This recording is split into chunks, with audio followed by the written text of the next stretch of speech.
معزز ناظرین، آج انشاءاللہ العزیز ایک اہم بات پر گفتگو کروں گا، اور یہ گفتگو رسول اکرم صلی اللہ علیہ وسلم کے وارثین کے لیے ہے۔ وارثین یعنی وارثین انبیاء کے لیے ہے۔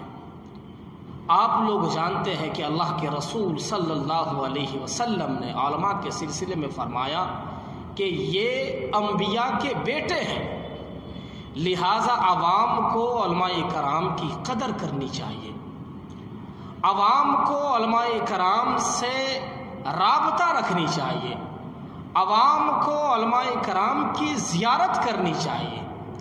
آج عوام اتنے متنفر ہو چکے ہیں علماء سے اور بغض رکھتے ہیں علماء سے کہ اللہ کے رسول صلی اللہ علیہ وسلم کے وہ حدیث یاد آتی ہے۔ اللہ کے رسول صلی اللہ علیہ وسلم کی ایک حدیث میں آپ حضرات کے سامنے سناؤں گا کہ آج جو دنیا بھر میں پریشانی ہے، آج جو دنیا بھر میں عوام ادھر ادھر پھر رہی ہے، آج دنیا بھر میں مسلمانوں پر جو ظلم ہو رہا ہے، یہ صرف اور صرف علماء سے بغض رکھنے کی وجہ سے، علماء سے عداوت رکھنے کی وجہ سے، علماء کرام کو گالیاں دینے کی وجہ سے ہے۔ کیونکہ آج میں انشاءاللہ ایک حدیث آپ حضرات کے سامنے پڑھوں گا، اسی حدیث سے آپ حضرات کو معلوم ہو جائے گا کہ علماء کرام کی قدر کیا ہے۔ رسول اکرم صلی اللہ علیہ وسلم نے جو یہ بات ارشاد فرمایا کہ علماء انبیاء کے وارث ہیں، انبیاء کے وارث ہیں، صرف یوں ہی نہیں کہا بلکہ کوئی نہ کوئی راز ہے۔ اسی راز کو بتانے کے لیے آج انشاءاللہ العزیز میں آپ کے سامنے بیٹھا ہوں، اور وہ راز یہ ہے آج آپ کے سامنے میں بتاؤں گا انشاءاللہ۔ چلیے ایک حدیث پڑھتے ہیں، مکاشفۃ الاسرار کی حدیث ہے۔ مکاشفۃ الاسرار ایک حدیث کی کتاب ہے، اسی کتاب کے اندر یہ حدیث موجود ہے، اور اس حدیث کے سلسلے میں آپ حضرات دوسروں کو بھی بتائیں، کیونکہ آج ایک ذہن بن چکی ہے کہ علماء کرام سے لوگوں کو جوڑنے کو پیدا چھوڑ کر توڑنے کی بات کر رہے ہیں۔ آج علماء کرام سے لوگوں کو توڑا جا رہا ہے، اور یہ کہا جا رہا ہے کہ یہ شرعی مسئلہ اپنے گھر سے بتاتے ہیں، اپنی مرضی سے بتاتے ہیں۔ واللہ میں اس سے پہلے بھی آپ حضرات سے یہ بھی کہا تھا کہ علماء کرام اپنے گھر سے مسائل نہیں بتاتے ہیں۔ ان کتبوں کو دیکھیں آپ، حدیث کی کتب ہے، بخاری ہے، ترمذی ہے، مسلم شریف ہے، یہ کتب احادیث ہے، آپ ان کو پڑھے کھنگالے، پھر آپ کو پتہ چلے گا کہ علماء کرام ایک ایک حدیث کو جمع کرنے کے سلسلے میں اپنی جان مال سب کچھ قربان کر دیے۔ پھر آپ کہتے ہیں کہ علماء کرام اپنے گھر سے مسائل بتاتے ہیں، اپنی مرضی کے مطابق بتاتے ہیں۔ نہیں، ہرگز ایسا نہیں ہے۔ علماء کرام پر تو احسان یہ جائیے کہ علماء کرام اپنے جان مال لٹا کر آپ حضرات کے سامنے قرآن کریم کی تفاسیر پیش کر دیے، فقہ حنفی آپ کے سامنے پیش کر دیے، حدیث آپ کے سامنے جو بکھرے پڑے تھے آپ کے سامنے پیش کر دیے۔ یہ ان کا کام ہے، لیکن پھر بھی کچھ لوگ متنفر ہو رہے ہیں، اور آج اسی متنفر ہونے کی وجہ سے، علماء کرام سے بغض رکھنے کی وجہ سے اللہ تعالیٰ جو عذاب بھیج رہے ہیں اسی بغض رکھنے کی وجہ سے بھیج رہے ہیں۔ کیونکہ آج علماء کرام سے لوگ جوڑنے کو چھوڑ کر توڑنے کی لوگ بات کرتے ہیں، اور آپ جانتے ہیں میں اشارہ کن کی جانب کر رہا ہوں۔ آج انشاءاللہ العزیز اس حدیث کے سلسلے میں آپ حضرات کے سامنے بتاؤں گا، اور وہ حدیث عبارت کے ساتھ میں آپ حضرات کے سامنے پڑھوں گا انشاءاللہ۔ فرماتے ہیں، حدیث کے اندر ہے، سیأتی زمان علی امتی، سیأتی زمان علی امتی، اللہ کے رسول نے فرمایا میری امت پر ایک زمانہ ان قریب ایسا آئے گا، ان قریب میری امت پر ایک ایسا زمانہ آئے گا، یفرون من العلماء والفقہاء، بھاگیں گے علماء سے، فقہا سے، لوگ بھاگیں گے، علماء سے بھاگیں گے، فقہا سے بھاگیں گے، اور کن سے بھاگ رہے ہیں؟ جن کی قدموں کے پانی پی لینا چاہیے ان سے بھاگ رہے ہیں، جنہوں نے ان جیسی کتابوں کے آپ کے حوالے کیا ہے، الاشباح والنظائر، در مختار فی شرح المنار، اور دیگر کتب فقہ، اصول فقہ، احادیث کی کتب جو آپ کے سامنے لا کر رکھ دیا ہے، آپ ان سے بھاگنے کی کوشش کر رہے ہیں۔ اللہ کے رسول فرما رہے ہیں سیأتی زمان علی امتی، ان قریب میرے امت پر ایک ایسا زمانہ آئے گا، یفرون من العلماء والفقہاء، علماء اور فقہاء سے بھاگیں گے۔ آگے فرماتے ہیں فیبتلیہم اللہ تعالی، آگے فرماتا ہے بثلاث بلایات، تین عذاب اللہ تعالی اس امت کے اندر بھیجیں گے۔ جب بھی علماء کرام سے امت جدا ہونے کی کوشش کی، فقہاء سے جدا ہونے کی کوشش کی، اللہ تعالیٰ عذاب فوری طور پر نازل فرماتے ہیں۔ اللہ کے رسول فرماتے ہیں کہ فَيَبْتَلِيَهُمُ اللَّهُ تَعَالَى بِثَلَاثِ بَلَایَاتٍ، تین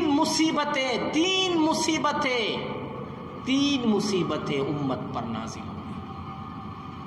جب امت علماء کرام سے دور بھاگیں گے، فقہاء سے دور بھاگیں گے۔ آگے میں آپ کو بتاؤں یہ تین مصیبتیں کون کون سی ہیں۔ باقاعدہ ایک روایت کے اندر جو حضرت علی رضی اللہ تعالی عنہ کی روایت ہے، اس حدیث کے اندر 4 مصیبتوں کا تذکرہ کیا ہے، انشاءاللہ وہ بھی میں آپ حضرات کے سامنے پیش کروں گا۔ پہلے نمبر 1 الاولا، سب سے پہلی مصیبت، یرفع البرکہ من کسبہم، کمائی سے برکت اللہ تعالیٰ اٹھا لیں گے۔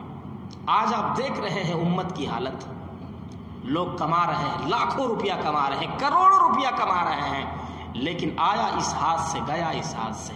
نہ کبھی توفیق ہوتی ہے کہ کسی مدارس میں جا کر کچھ پیسہ لگا دے، مساجد میں پیسہ لگا دے، مکاتب میں پیسہ لگا دے، کسی دینی کام میں، خیرات میں، صدقات میں، غریبوں پر پیسہ لگا دے، لیکن آج ان کو توفیق نہیں ہوتی ہے، اس ہاتھ سے پیسہ کماتا ہے اور اس ہاتھ سے ختم ہو جاتا ہے، روزی میں برکت نہیں ہے۔ اور برکت نہ ہونے کی وجہ بھی یہی ہے کہ علماء کرام سے لوگ بغض رکھتے ہیں، عداوت رکھتے ہیں، پہلے نمبر کی ہے۔ دوسرا نمبر الثانیت یسلط اللہ تعالی علیہم سلطانا ظالما، اللہ کے رسول فرما رہے ہیں کہ اللہ تعالی اس امت پر ظالم بادشاہ کو مسلط فرما دیں گے، ظالم بادشاہ اس امت پر جس امت نے علماء کرام سے بغض اور عداوت رکھنے کی کوشش کی ہے۔ اور آج دیکھ رہے ہیں آپ ہندوستان کے اندر، آپ خود ہی اس چیز کا جائزہ لیجئے، یہ حدیث کے اندر ہے، میں اپنے گھر کی بات نہیں کرتا ہوں، اگر آپ کو اس حدیث کو تلاش کر رہا ہے تو آپ مکاشفۃ الاسرار کے اندر دیکھ سکتے ہیں۔ میں اپنے گھر کی بات نہیں کر رہا ہوں، بلکہ اللہ کے رسول صلی اللہ علیہ وسلم کی حدیث کی بات کر رہا ہوں۔ یہ اللہ کے رسول فرما رہے ہیں دوسری نمبر کی جو عذاب ہے، یسلط اللہ تعالی علیہم سلطانا ظالما، ایک ظالم بادشاہ مسلط فرما رہے ہیں۔ اور آج آپ ہندوستان کی حالت دیکھ سکتے ہیں، یہ کوئی ڈھکی چھپی بات ہے ہی نہیں، آپ بہتر جانتے ہیں اور مجھ سے بہتر جانتے ہیں اس چیز کو۔ ظالم بادشاہ ہے کہ نہیں ہے؟ نہ آپ صحیح ڈھنگ سے عبادت کر سکتے ہیں، نہ صحیح ڈھنگ سے آپ کچھ کہہ سکتے ہیں، نہ کچھ بول سکتے ہیں، فوری طور پر آپ کو اندر کیا جاتا ہے۔ تو یہ کیا ہے؟ علماء سے بغض اور عداوت رکھنے کی وجہ سے۔ تیسرے نمبر کی جو بات ہے، الثالثۃ یخرجون من الدنیا بغیر ایمان، یخرجون من الدنیا بغیر ایمان، یہ سب سے دردناک اور خطرناک بات ہے۔ جو تیسرے نمبر کی جو عذاب ہے، علماء سے بغض عداوت رکھنے کی وجہ سے، علماء کو گالی دینے کی وجہ سے، تیسری چیز اللہ تعالیٰ اس امت کے اندر مسلط فرمائیں گے، اور یہ فرمائیں گے کہ لوگ جب مریں گے تو بغیر ایمان کے مریں گے، بغیر ایمان کے۔ تم نے نمازیں پڑھی، روزہ رکھا، زکوٰۃ دی، تم نے ہر کوئی نیک اعمال کیا، لیکن اگر آپ نے علماء کرام سے بغض رکھا، علماء کرام سے عداوت رکھی، تو پھر یاد رکھنا آپ کی وہ نماز، آپ کی وہ زکوٰۃ اور آپ کا وہ عبادتیں کچھ کام نہیں آئے گا اگر آپ نے عداوت اور بغاوت رکھی۔ اللہ کے رسول فرما رہے ہیں یخرجون من الدنیا بغیر ایمان، بغیر کسی ایمان سے وہ اس دنیا سے چلا جائے گا، بغیر ایمان، بغیر ایمان، یعنی کافر کی موت، مر کر اس دنیا سے چلا جائے گا۔ تو کیا فائدہ ان کی عبادات، ان کی روزے، ان کی زکوٰۃ، ان کی حج عمرہ، کیا فائدہ؟ یہ تین چیزیں میں نے آپ حضرات کے سامنے بالترتیب بیان کر دیا، اور یہ تین عذابیں آپ کے سامنے اس لیے میں نے بیان کیا کیونکہ اس دور کے اندر، دور حاضر میں، علماء کرام سے لوگوں کو توڑنے کی کوشش کی جا رہی ہے، بغض رکھنے کی کوشش کی جا رہی ہے، علماء سے عوام کا تعلق ختم کرنے کی کوشش کی جا رہی ہے۔ اسی وجہ سے آپ حضرات کے سامنے یہ چند باتیں آپ حضرات کے سامنے رکھی۔ آگے جو دوسری روایت حضرت علی رضی اللہ تعالیٰ عنہ کی ہے، یہ ان تینوں چیزوں کا تذکرہ تو ہے ہی، اگر کوئی آدمی علماء کرام سے بغض رکھتا ہے، عداوت رکھتا ہے، چوتھی چیز کا بھی تذکرہ کیا ہے کہ دشمنوں کے پے در پہ حملہ ہوں گے، دشمنوں کے پے در پہ لگاتار، جیسے کہ دیکھ رہے ہیں آپ ہندوستان کے اندر، کبھی اس شہر میں، کبھی اس شہر میں، کبھی اس شہر میں مسلمانوں کو مارا جا رہا ہے، مسلمانوں کو ختم کیے جا رہے ہیں ایک ایک کر کے، کبھی اس شہر میں، کبھی اس شہر میں، کبھی یہ شہر میں، کبھی وہ فلاں ڈکا۔ تو یہ صرف علماء سے تعلق ختم کرنے کی وجہ سے ہے۔ دیکھیے، میں آپ حضرات کے سامنے کوئی یہ بات نہیں کر سکتا کہ میں بھی ایک عالم ہوں، اور آپ اگر سوچتے ہوں گے کہ یہ عالم کی بڑائی بیان کر رہا ہے، واللہ کہہ رہا ہوں میں آپ کے سامنے معافی مانگتا ہوں، ہاتھ جوڑ کر معافی مانگتا ہوں اگر آپ اس غلط فہمی کے شکار میں ہیں کہ علماء کرام کی بڑائی بیان کر رہے ہیں، تو یہ غلط فہمی آپ دور کر لیجئے، اور الحمدللہ اس غلط فہمی سے ہم کوسوں دور جا چکے ہیں۔ لوگ آپ سے کہیں گے کہ یہ ملا ہے، یہ مولوی ہے، وہ کرتا ہے، یہ کرتا ہے۔ آپ سے کہہ رہا ہوں، آپ اپنی زبانیں بند کر لیں، انشاءاللہ آپ کا ایمان بچ جائے گا، ایمان بچ جائے گا۔ میں آپ کو یہ کہہ رہا ہوں، اللہ تعالیٰ سے دعا کرے کہ ہم تماموں کو علماء کرام سے محبت کرنے کی توفیق دے۔ اللہ تعالیٰ سے دعا کرے کہ جن عذابوں کا تذکرہ میں نے آپ حضرات کے سامنے کیا، ان عذاب سے بچنے کی اللہ تعالیٰ توفیق دے۔ تو ہم بچیں گے کیسے؟ جب ہم علماء کرام کو کچھ بولنے سے رک جائیں گے، تبھی ہم تو عذاب سے بچ سکتے ہیں۔ اور جو 3 نمبر کی جو عذاب ہے میں نے آپ حضرات کے سامنے بیان کیا، یخرجون من الدنیا بغیر ایمان، بغیر کسی ایمان کے آپ اس دنیا سے چلے جائیں گے۔ تو اسی وجہ سے علماء کرام کو کچھ بولنے سے پہلے آپ ذرا سوچئے آپ کے لیے کیا کیا نہیں کرتا ہے۔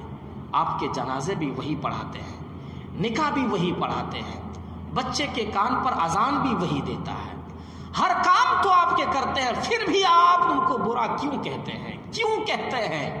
آپ نے کبھی امامت کے لیے کسی عابدین کو نہیں چنا، آپ نے کسی وقت لگانے والے کو آپ نے نہیں چنا۔ جب آپ امامت کے لیے چنتے ہیں تو آپ رکھتے ہیں کہ عالم ہونا بھی ضروری ہے، حافظ ہونا بھی ضروری ہے، قاری ہونا ضروری ہے۔ تو اسی وجہ سے آپ جتنی عزت دیتے ہیں امامت کے لیے، آپ اتنے ہی عزت ہر ایسے ماحول میں دیجئے کہ اللہ تعالیٰ آپ کی وہ عزت اور آپ کی وہ محبت جو علماء کرام سے اللہ تعالیٰ قبول فرما لے، اور اللہ تعالیٰ سے وہ عذاب آنے سے آپ بچ سکتے ہیں، ہم بھی بچ سکتے ہیں۔ ایسا نہیں کہ صرف ایک پر عذاب آیا اور سب بچ جائے، نہیں۔ مسائل قاضی کو سبسکرائب کریں اور گھنٹی والے بٹن کو ضرور دبائیں تاکہ ہر بیان اور مسائل آپ تک بآسانی پہنچ جائے، اور ویڈیو کو شیئر کرنے نہ بھولیں۔